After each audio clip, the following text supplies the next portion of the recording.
prolonged stress turns things in our lives that would otherwise be a crack, and it turns them into a canyon. And so it becomes like a magnifying glass. And you can ignore cracks, and you can kind of walk over cracks, and you can do all these things, but you could die in a canyon. You could get lost in a canyon. One of the things that I really began to realize as I worked with more and more people is that the beautiful gift in a canyon is that you can explore it. You can actually walk around in it. You can get comfortable with it. Welcome back to Culture is an Inside Job, everyone. Great to see you, Karen and Scott, as always. Karen has got this beautiful red shirt on. Gosh, you just, look like you're ready for Christmas. Well, we don't want to date ourselves here, but this is my, I am kind of like trying to be festive. So yeah. Okay, here we go. Yeah, that's true.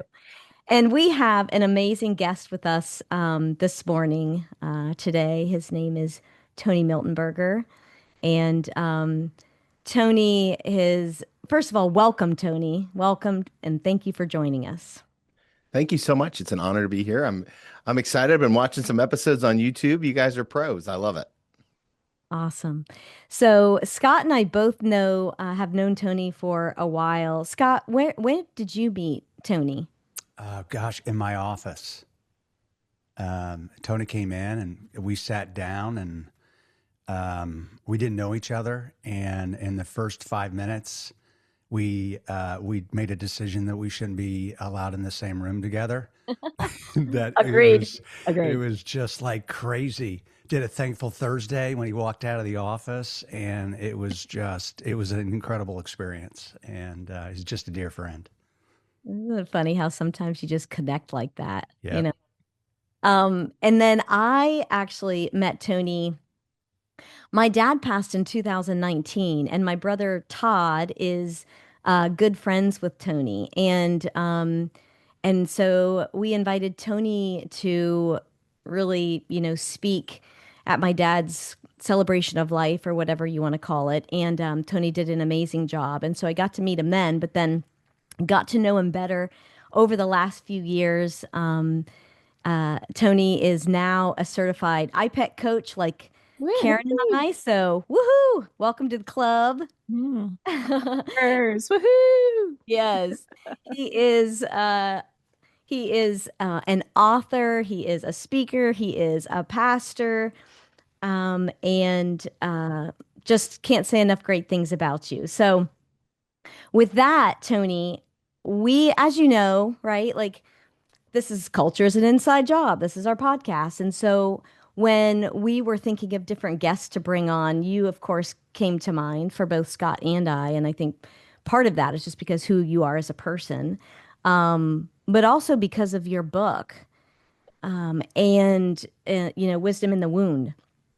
And so I think before we dive into that, which we could probably talk for hours about that book, but maybe what is it that you want your guests to know, what do you want our guests to know about you and the core of your work? I think that's when you know what this podcast is. What do you want them to know about you? Yeah, I would say the number one thing to know about me is that I care a lot more about transformation than information. Mm. And so there's a lot of things that we're going to say that that might resonate. There'll be some nuggets, and you guys are all very, very smart people, those listening, and of course, you, the hosts. And information very, very rarely transforms our life. And so one of my core beliefs is that information plus application equals transformation. And my prayer is that maybe there's something here today that that you'll hold on to and apply it to your life. And because of that, you'll be 1 degree different. And 1 degree different in the beginning doesn't really matter a whole lot, but a year from now, 1 degree could change the world. And I really believe that. Yeah, so true. So true. Tony, I think it's important to share, how did you get to the place that you are now with, number one, making the decision to become a certified coach, but also deciding to write this book? Like, what has brought you to that point? Mostly my own mistakes. I'm kind of a mess most of the time. And so I was very fortunate. I enlisted in the Army Reserves right out of high school. And I'm a local high school guy, so Chaminade Julienne, and loved going to school there. Married my high school sweetheart, and started getting into the work of trying to figure out what I wanted to be when I grew up. And oftentimes, one of the things I realized is that my identity was so rooted in the things that I was doing. And Mm. so I went from the Army, and then I went into pastoral ministry. And it was during COVID when my wife and I were taking our second walk of the day, because that's what we did during COVID. We walked all the time. And so we had took a walk in the morning, and then that afternoon we're taking a walk around our neighborhood. And I looked at my wife and I said, "Babe, I've been here before." And she was like, "Yeah, dummy, we were here this morning." And I was like, not like really here, but like emotionally I've been here before. And she said, "Well, what do you mean?" And I said, "Well, when I was deployed, one of the things that I realized is that prolonged stress, the kind of stress that just uh, continues to build over time, the kind of stress that says, I don't know when this is going to end, the kind of stress that says, I don't know how it's going to work out.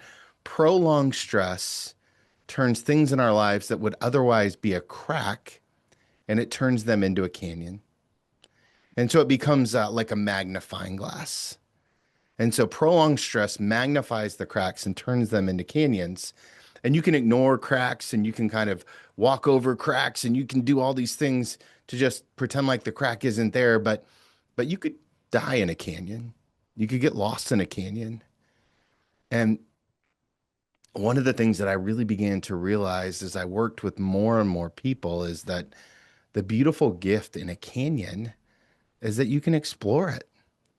You can actually walk around in it. You can get comfortable with it. And that kind of became the process of what is now Wisdom in the Wound. And I initially started writing a book called Cracks to Canyons, and it wasn't mature enough. I wasn't mature enough, probably.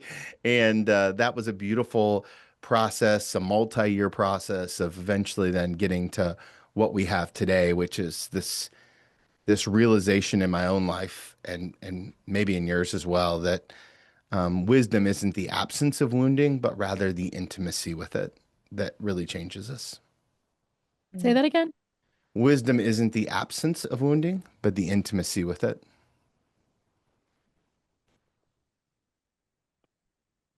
Yeah, let that sit.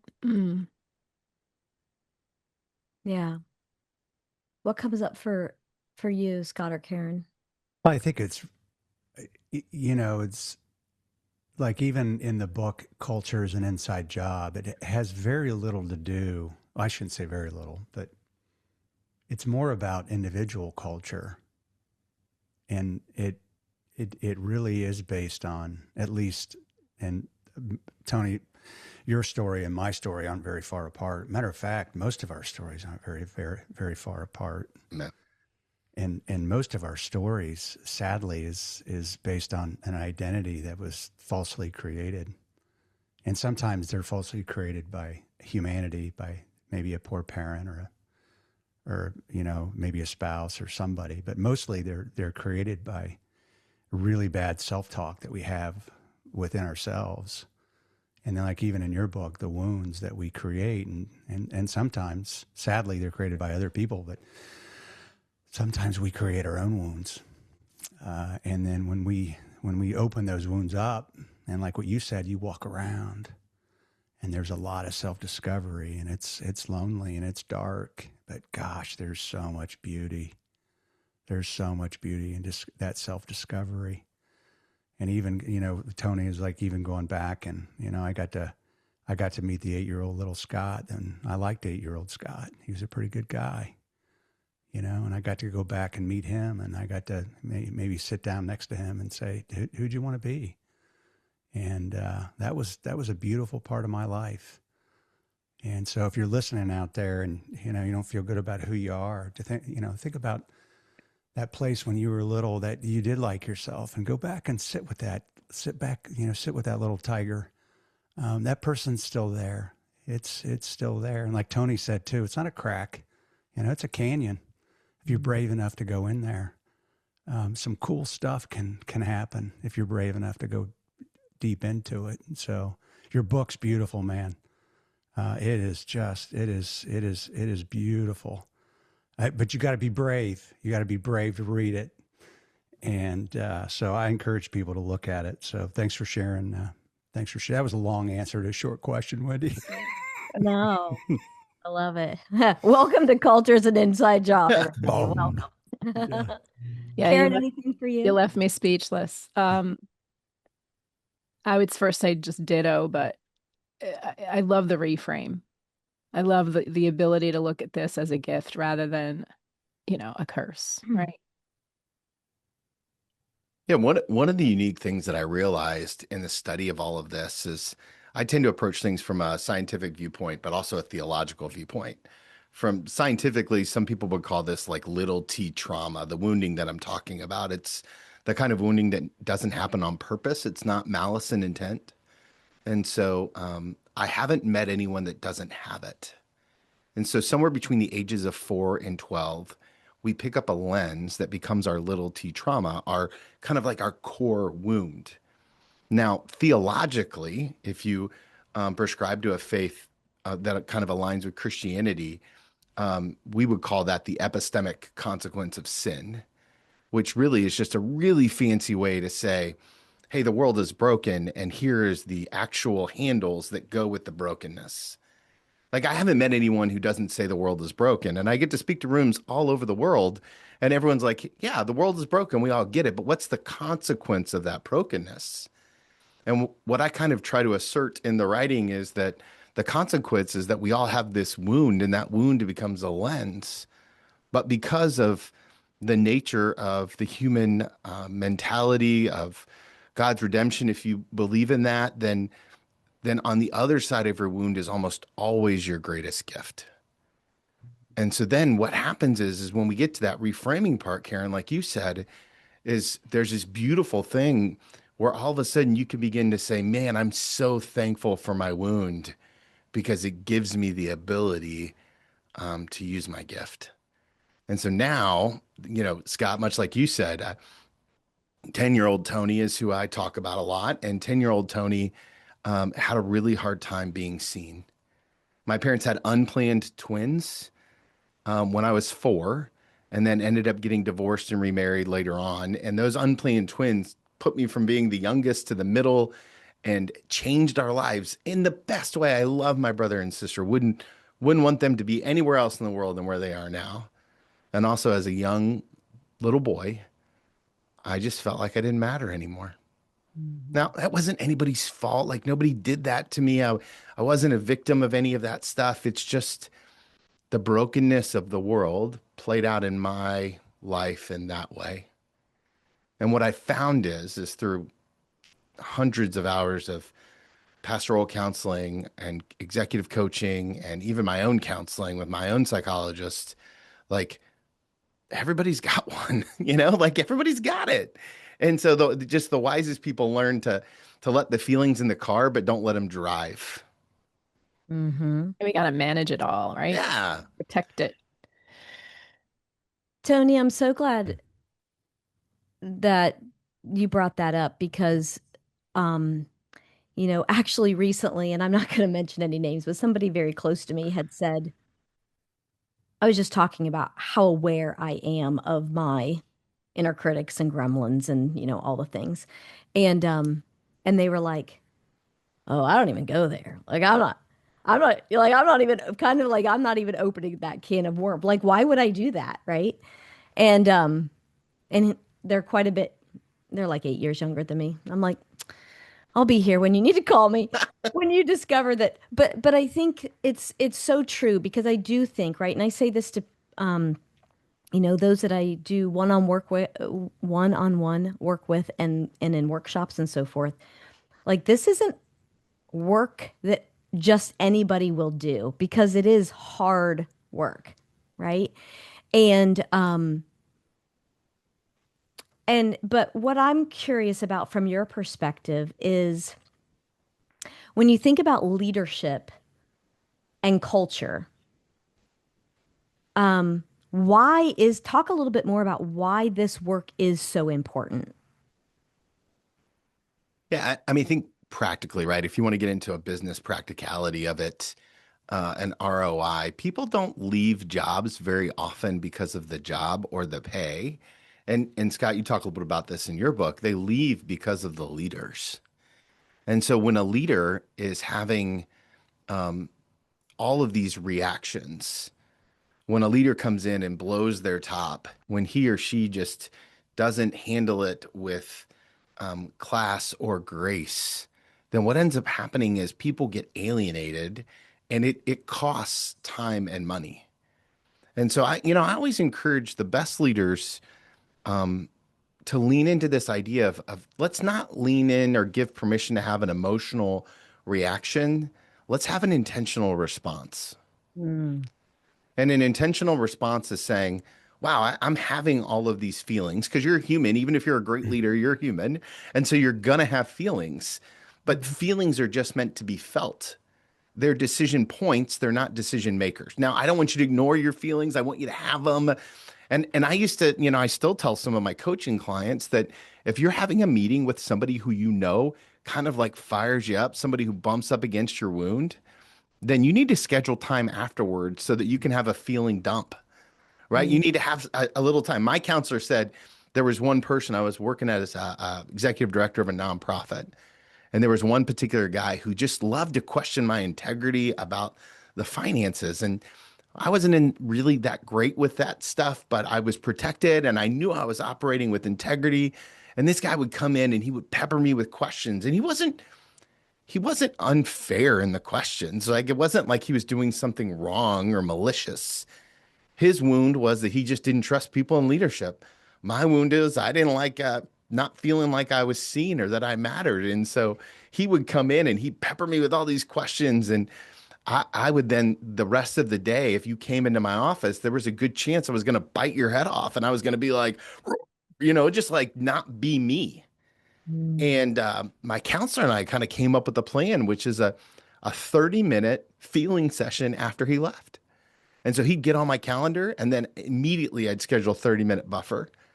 And maybe that buffer was, music and reading. Maybe that buffer was doom scrolling. Maybe that buffer was an outdoor walk. I just needed the buffer because the best leaders know that feelings are decision points, but not decision makers. And we're most likely to operate outside of our values when we let feelings drive a car that they're not qualified to drive.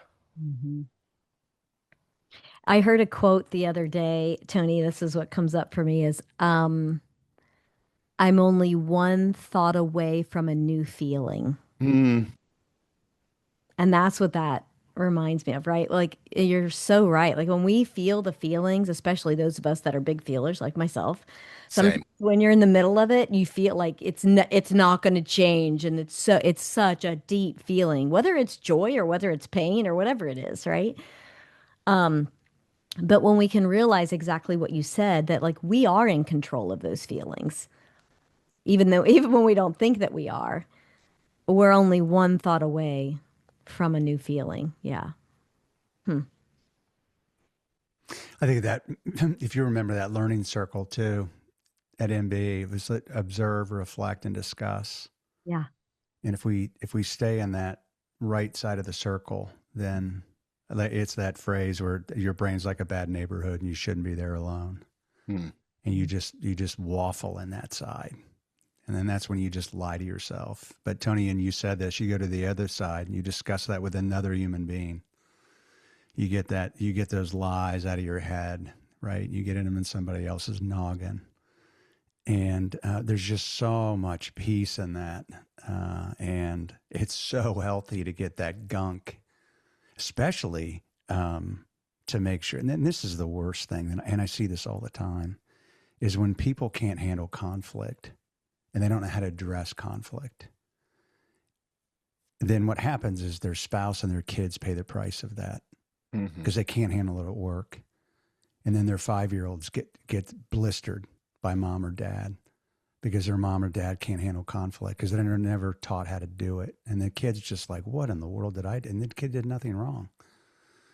And then guess what that kid learns, right? And then that just manifests itself. And that's just generational trauma, a generational wound. And that's where the peacemakers come from, right? And the peacemakers, you talk about wounds. Holy smokes. Those are nasty. And when those people explode, like, you better have track shoes on. Take off running. I think you're explaining the story of my life right now. Oh no. Oh my goodness. Yeah, my word is reflexivity. We've talked about reflection, but we don't credit reflexiveness as, that's really looking at the mirror. It's one thing to be able to look back at the experience, but the other is to look at yourself in it. And I think going back to, Wendy, what you were saying, like whoever that person is that's so many years younger than you that said, no, I don't even go there. Well, because we've been taught that it's bad. Mm-hmm. Rather than seeing it as the gift, rather than seeing it as that opportunity for growth, rather than seeing it as being able to walk along the walls of that canyon and really discover something really freaking cool about ourselves. Mm-hmm. And the word here that I come up with is reframing responsibility. Because we look at this and we think we've got to be shameful for those thoughts and feelings rather than we having the ability to respond. Mm-hmm. I just take the word and I flip it over on it. So reframe the word, right? I have the ability to respond. I don't have to be taking responsibility now, like that it's shameful and that I should hold on to guilt around feeling like this or seeing the lens, seeing this experience through this lens. But having the ability to respond now is where I put my boots on. Or now I actually have my walking stick as I'm going along the sides of these canyons and exploring. I'm with intention willing to look. It's a very different level of energy, right? It's much more compassionate. It's much more constructive. And ideally then we become more creative. And yeah, one of the, oh, sorry, go ahead. Nope, just not feeling stuck in it, right? Yeah, I was going to just piggyback on that is that one of the things that we don't do very well is we don't give ourselves or other people grace. Mm. And I think part of the reason is we don't have a great definition of grace. And so one of the things that I just really believe is that grace in action is curiosity plus empathy. Do I have the courage? We talked about transformation a little bit. Do I have the courage to get to know your story and then sit in it with you? And so instead of judgment, gosh, why that person coming in so hot? We lean on curiosity. Man, I wonder what they went through today that put them in that place. And then empathy is like, man, I just can't even imagine what it must. I took my 15-and-a-half-year-old son to the BMB this morning. He got his temps today. So it was a big day in the Miltenberger household, yeah. Right? Caleb he was great. He did great. And we're walking in and I said, hey, Caleb, I just want you to know that kindness in a place like the BMV is a superpower. And he said, what do you mean? And I said, well, people aren't very nice here very often because everyone's coming in and they feel like their freedom is on the verge of not happening. Right. And I said, so if you can smile and you can look people in the eye and just be extra kind, which thankfully he's naturally kind anyway. I said, it will just go a long way to make this process a little bit easier. Mm-hmm. And sure enough, we get in there and the person over here is kind of yelling, person over here is kind of yelling. Everybody's got their head down. And I'm like, it's okay, guys. It's okay. But again, grace in action is curiosity plus empathy. And how do we just lean into that? And if you're a leader and you're listening to this, which you probably are, then be curious about the people that work with you. Be curious about your clients. Be curious. And then once you realize that there's more to that story, I know Scott said it on my podcast multiple times, is, the whole thing about having people on your team is that they come with their whole soul in their back pocket, and that's just the reality of what it means to be with people. And so grace is such a gift, and having grace for yourself is a part of that. Mm-hmm. Yeah, so let's talk about that a little bit more, right? Grace for yourself and curiosity with yourself. How how can leaders, Tony, begin to understand the wounds that really do shape their leadership style, right? And how that impacts culture. How can they have more curiosity about themselves and make some of those discoveries? Well, certainly there's a tool that I love to give leaders, and it's called the emotional intensity scale. And the emotional intensity scale says on a scale from 1 to 10, anytime your emotional intensity spikes above a 6, it's always more about you than it is the other person. So, for example, if I'm driving down 75 and somebody cuts me off, and then I use every word that I learned in the Army, then that's more about me than it is about them. Like, that person didn't cut me off on purpose. They're not out to get me. They're not trying to whatever. So that's one way, right? Start to look for the emotional intensity spikes. But now, not just the bad spikes, also look for the really good spikes. And so I have two boys that both play football. If one of them plays on defense and intercepts the ball, takes it back, pick six, and I go full blown Midwestern dad on the sideline, I start chest bumping strangers and I'm high fiving people. Let's go, like Centerville booster guy over here. So go, go Elks, whatever.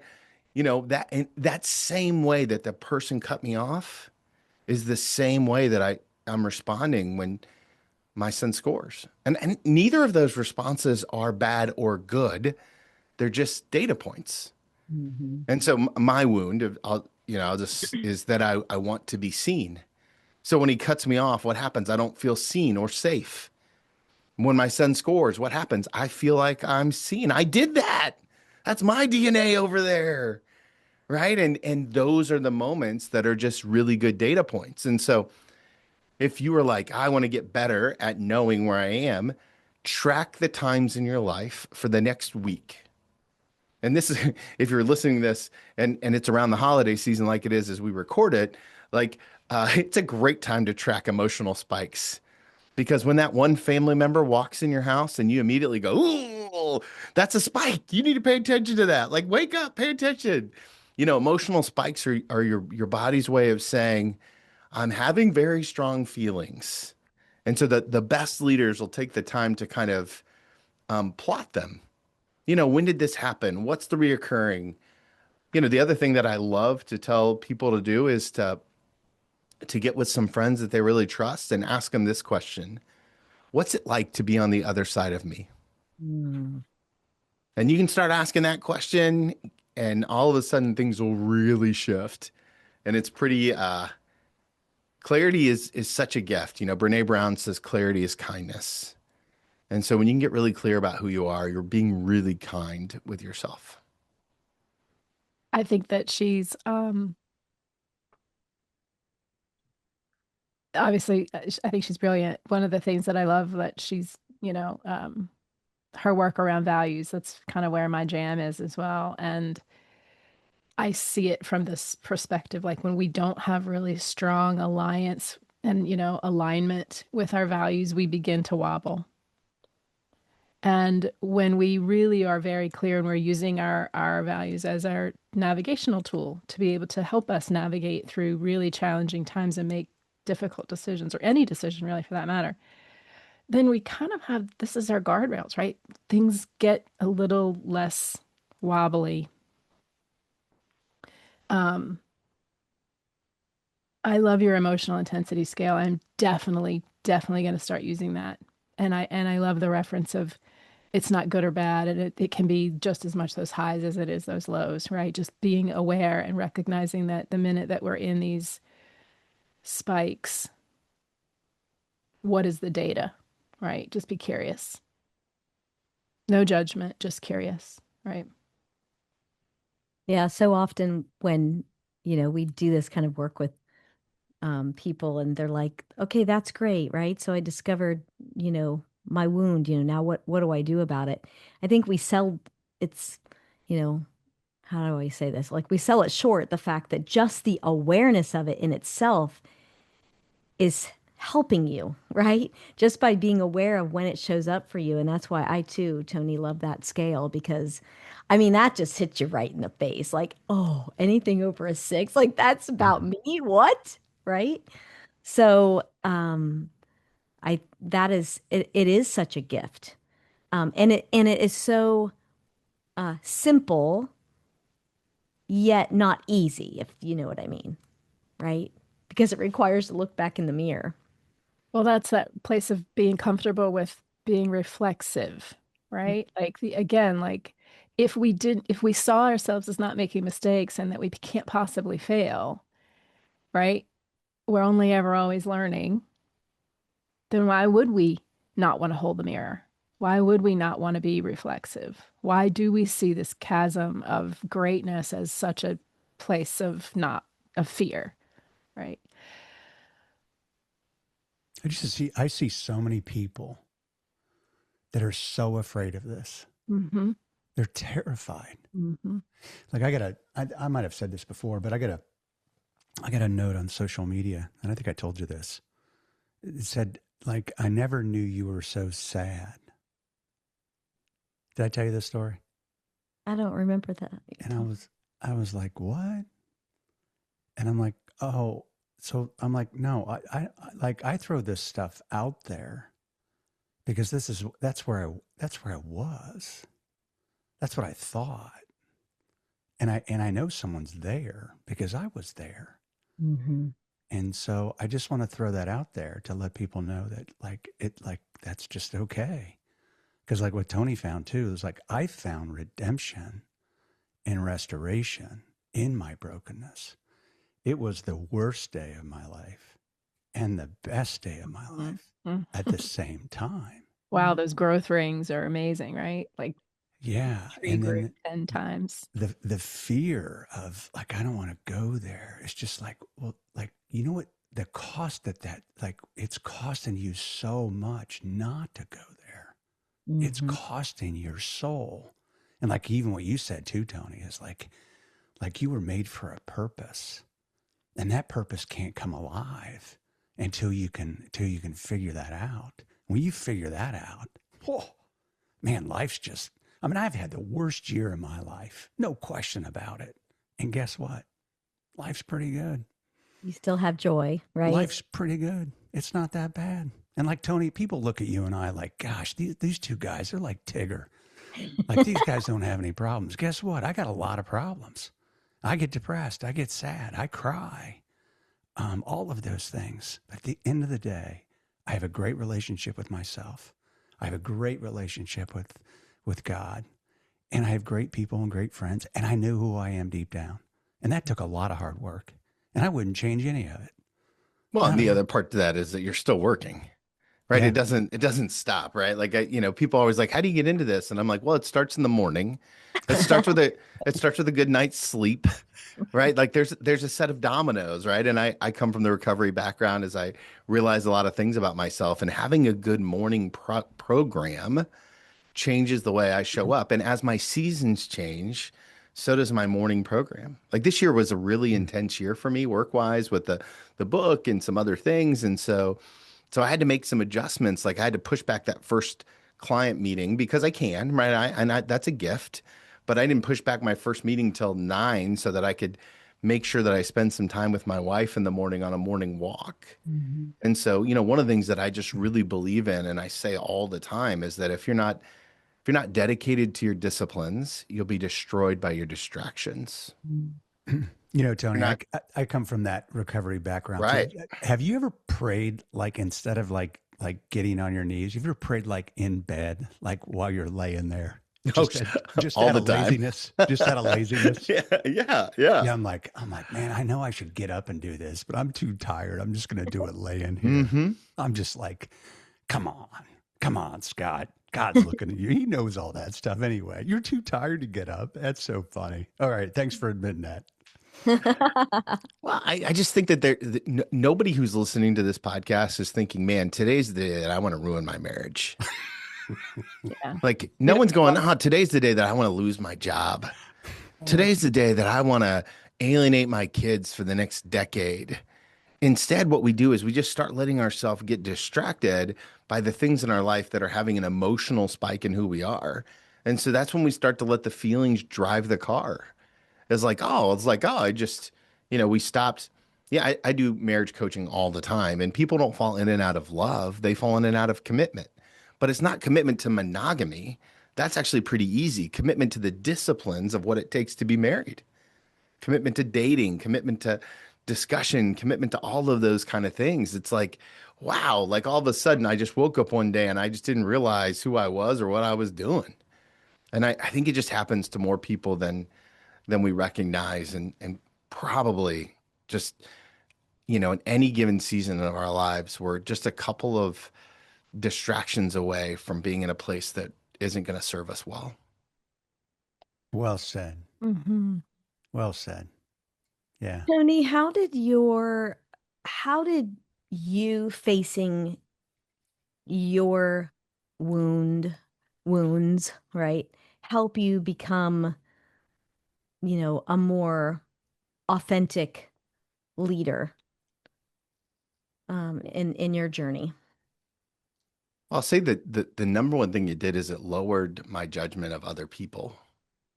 Right? Is that once I started realizing how messed up I was, well, if you're not as bad as me, then you're in good shape. So, yeah, I would say it goes back to that idea of grace, and the other thing is leading with the end in mind and not just the moment in mind. So it's a great example is, I had a young teenage son who was growing up, and my wife and I have a goal in our marriage that we want to create a home that our kids want to come back to. That's our 10-year North Star. If you're familiar with EOS, that's our North Star language, right? Like, so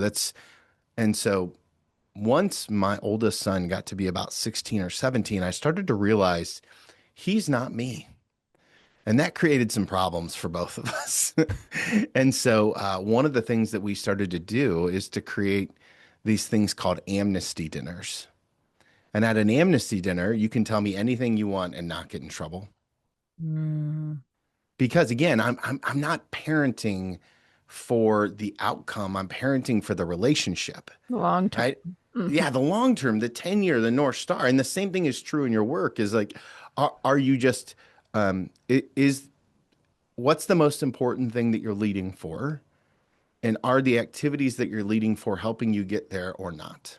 Mm-hmm. And so if you're leading for a culture that keeps people around for decades and decades, then you better care more about their soul than you do the bottom line. Now, there are times in every business where you have to make a call on whether or not that person's the right person. I get that. But there are ways to do that with grace, curiosity, and empathy. There are ways to do that with the person's heart and soul and mind, and still, not be a jerk about it. Like, Karen, you mentioned values. I think that's really important. I think all of us need to have our values kind of decided upon. Mine are faithful, grateful, generous, and movement. And every year I create a scorecard on what those look like so that I can't negotiate with myself about whether or not I actually lived it out. Mm-hmm. John Mark Comer calls it a rule of life, right? Pete Scazzaro talks about this in Emotionally Healthy Spirituality, both of great books. And it's this idea that like, I want to have activities that I can actually score if I'm living out my values or not, because I know who I am. If left to my own devices, I'll actually just kind of manipulate the answers to get the results I want, right? With my own values, which sounds insane until you've actually been with me as I go through them, right? Like, one of the values, for example, is praying with my wife every day. That's really important underneath faithfulness. And so did I do that? 3 times a week. Yeah, I'll count it, right? If I didn't have numbers down, I could negotiate it pretty easily. So, I think that kind of goes into the idea that if you want to lead people well, you better get clear about who you are, and you better get clear about what the end result is. Yeah. And So live in the authority of that, right? Step into that and name it over and over and over again, because that's where boundaries form. Yeah. Otherwise, we have to build walls. Yeah. Tony, what else do you want our listeners to know about wisdom in the wound, besides, of course, go out and get this book? What else do they need to know? You know, you guys have done a great job of asking questions and letting me ramble, so I appreciate that. I would just say this, you know, the closest people in your life right now, they're wounded people, Mhm. you know, and the people that you spend 40 hours, 50 hours a week with at the office, but also the person that you share a bed with or the people that you're trying to raise. And the closer you can get to the idea that everyone is wounded, the easier it is to not judge or put shame on any of it. Conscious leadership, which I know we all prescribe to, is really just the gift of saying humans are just messy and we're just going to get through this together. And, you know, my hope and prayer is that this book will do that for people. And the number one question I get is, what if I don't know what my wound is?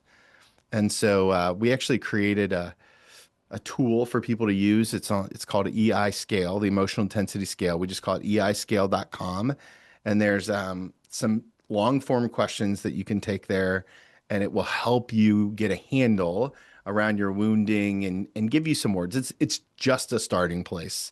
These things are nuanced over long seasons, but oftentimes people don't know where to start internally. So if that's you, eiscale.com is a tool that we've created to help you lean into that. Terrific. That's cool. So at the end of every call, we always ask our listeners to go inside, right? So, what is something, so in other words, what is something they heard today that we want them to walk away with to kind of do their own growth work? So, what would you invite them to go inside with based on what you've shared today? Where is the last time I spiked above a 6? Ooh, yes. Yeah. Where is the last time I spiked above a 6? And what was going on around me when that happened? You start there, and I think you'll find some really interesting things. Mm-hmm. Yes. Wow. I think that's something that I will do. Already starting to think myself. Yes. Tony, where can our listeners find you? Ooh, I'm all over the interwebs. I'm really excited about uh I'm really excited about my podcast coming up this year, the Follow2Lead Podcast. So I would tell you to start there. This year we're doing something brand new. We're taking the 12 most Googled leadership questions and we're wrestling with one question a month. And we're going to look at it from a Christian leadership standpoint. So the first question in January is, how do I know if I'm a leader? And every month we're creating PDFs to go along with the podcast episode so that people can download it and really lean in. If you want a leadership transformation journey, follow the Follow2Lead Podcast is really going to be, I'm really excited for this year. And then, and we've got a benchmark survey to start off in January. I'm just really excited about what God's doing in all of that stuff. And it'll be a part of a much bigger journey that I'm excited to take my tribe on, right? That's my tribe. I call the bold ones. So the bold ones and I are on a journey of transformation in 2026. Yes, I love it. And I just have to mention really quick, my brother is going with you. So tell the listeners where you are going when is it, 27? 27. So all of this is connected to my next book. And so we're going to wrestle with 12 questions in 2026 on the podcast. I'm going to write a chapter a month. And then in 2027, in January, Wendy's brother and I, Chef Todd, and I are, along with a couple other people from Lydia's Mission from Southbrook Church and from South Africa, we're going to climb Mount Kilimanjaro. Nice. And so the working title of the book that's due out in 27 is 12 Questions to the Top. Mm-hmm. Awesome. Oh, such exciting stuff. Wow. I would love to do that, but I'm terrified of heights. I just don't Even think more. Yeah, it's a wound. It's a Uh-huh. wound. That will be our Come on, next. buddy. We got you. We got you. Just come on. That'll be our next podcast episode. Yeah, going up's not the problem. 'Cause going up, you don't have to look down. Going down Right. is the Yeah, problem. You whole got to nother look thing. down. Yeah. Oh my gosh. Tony, Hey, thank you so much for being with us today. You are doing amazing things in this world, and we appreciate the light that you bring. So thank you. Thank you. What an honor it is to be here, and love your guys' podcast, and can't wait to see how it continues to grow and evolve. Thank you. Thank you so much. Awesome. Great insights. Lots Yeah. of good nuggets taking away today. Yeah. Scott, anything you have? no, I always say no, and then I keep talking. I know. So Okay. I do that all We the know time. that's going to happen. Give you grace. Yeah, it's just you just bring light to people, and wherever you go, you just bring hope, and I'm glad you're in my life, so I Yeah. appreciate you. Same, bro. Thank you, guys. I'm thankful we're all connected, and we look forward to seeing all of you listeners next time. And with that, see you soon.